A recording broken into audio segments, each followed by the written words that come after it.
Whenever I start working with a new athlete, one thing is always trying to be answered, and it's this. Hey Tice, how can I run faster without getting so tired? It really doesn't matter if you're a brand new runner and you're figuring out this question, or you're an elite runner trying to improve your 5K, 10K, or marathon time. Essentially, all of us have the same goals.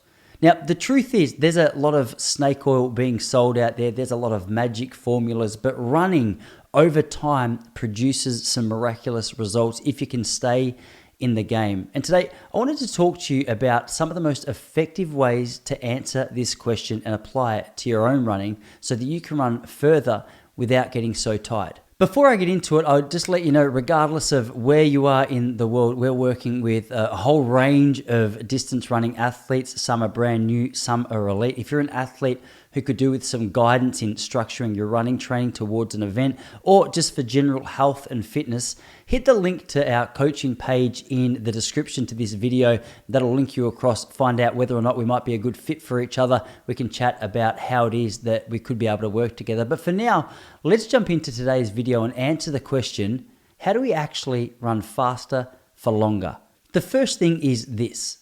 Consistency, the ability to show up and put in the work day after day, week after week, month after month, year after year. Running has a real reputation for rewarding those who just keep showing up.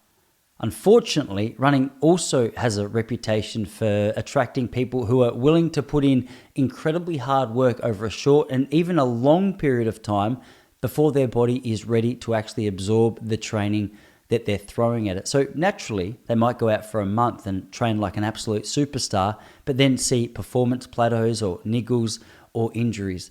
We have to figure out how to balance these elements so that we're giving you enough to see improvements in fitness, but not so much that you cannot handle the training load that you're throwing at yourself. A lot of the time, we'll get through a week of training and go, hey, I handled 20 miles fine. Let's do 30 miles or 40 miles. Let's double it, triple it, and see how long we can keep this going for. A great rule of thumb is this. If you can take your training load that you're currently doing and handle that for 10 weeks, then you're safe to increase 1 day per week or add in one extra run per week. All right, once you've got consistency in place, you can start looking at your long run. Now, for so many of us, this is our Sunday long run. Usually it's a run that if you're looking at heart rate, it's done at zone 2 heart rate level. It's supposed to be long, slow distance. It's not a really intense workout. It's conversational pace if you don't have the heart rate monitor. The goal here is just to develop your cardiovascular system, build aerobic fitness, get your body used to being out there and putting in the work. Now, when it comes to your Sunday long run, the distance is going to be dictated by what it is that you're actually training for or how long you've actually been running for. As a general guide, aim at trying to be consistent with the distance that you're running on your Sundays at the same effort level for 6 to 10 weeks before you start increasing it. If you do want to increase it at a faster rate, I would encourage you to do a very minimal increase. So many people say, hey, 10% a week is good, but 10% a week over 5 weeks is a 50% increase in the distance that you're running for that Sunday long run. So make sure you're being consistent with putting the work over 6 to 10 weeks before you look at making any micro adjustments to the distance that you're actually running. The exception to this rule might be if you're training for a marathon run and you're in the last 12 weeks of your build up. Perhaps that Sunday long run can be specifically tailored towards your race. But if you're in a base building phase, I would encourage you, let's not get too caught up trying to build up the distance of your long run and focus on the consistency. These two things combined are going to see some really positive results over the course of weeks and months. The third thing you might want to look at if the first two keys are in place is variety. Now, variety can come in a variety of ways when it comes to distance running, but specifically to the running element of your training, I would look at adding some form of more intense running into your week. If you're an athlete who's only been doing long, slow running until now, we won't do anything too crazy. Or if we do want to increase the intensity, we might increase it in the form of shorter reps. But a great place to start might be a tempo run, which is not a threshold pace and it's not a jog. It's somewhere in between those two paces.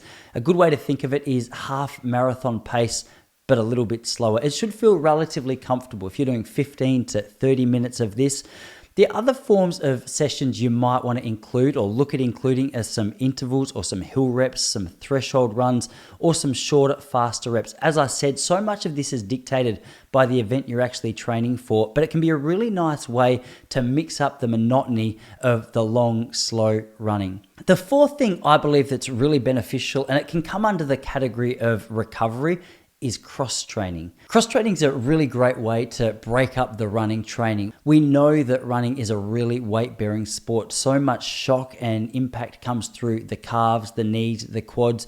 If it's a new sport for you, this is going to be uncomfortable. So rather than going out every single day, for that first 10 weeks, go, all right, I'll run 2 or 3 days a week. But if you really want to do something in between, that's where you can look at something like swimming or cycling or being in the gym and doing something like the elliptical, non-weight bearing sports, which still have a really strong impact on your aerobic fitness, which in turn, over time, starts to complement your running fitness as well. The last thing we want to look at is nutrition and hydration. Naturally, we want to make sure we're supporting our body with the work that we're putting in. Now, when it comes to hydration, there's a variety of ways that we can do this. Precision Fuel and Hydration is a great place to start with their free sweat test, making sure we're replacing the things that we're actually sweating out. But when it comes to nutrition, making sure that we're actually replacing what it is that we lost after a run. It's all good and well to put in the running work, but if we're ignoring the fueling element of our training, then we're undercutting our ability to remain consistent, which really is the key or the foundation that the other 4 factors that I've just spoken about are built upon. Now, truth is, there are endless ways that we can improve running, and that's why there's so many videos on this channel trying to answer questions in and around running. If you've got any specifically, or if there's a video you'd like me to make which would help you in your own personal situation, make sure you let me know.